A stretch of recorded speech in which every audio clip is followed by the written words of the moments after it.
In digital Marathi, जनतेच्या हक्काचं व्यासपीठ।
भाजप आमदार गणपत गायकवाड यांच्या नावाने न्यायालयाच्या बाहेर घोषणा देत मोर्चा काढणे भाजप कार्यकर्त्यांच्या चांगलेच अंगलट येताना दिसत आहे।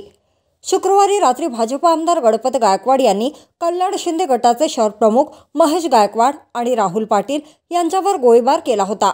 त्यानंतर त्यांना हिल्लाईन पोलिसांनी अटक केली होती। आरोपींना शनिवारी उल्हासनगरच्या चोपडा कोर्टात हजर करण्यात येणार होते। त्यावेळी भाजप कार्यकर्ते यांनी चोपडा कोर्टाच्या बाहेर मोर्चा काढून जोरजोरात गणपत गायकवाड यांच्या नावाने घोषणाबाजी केली।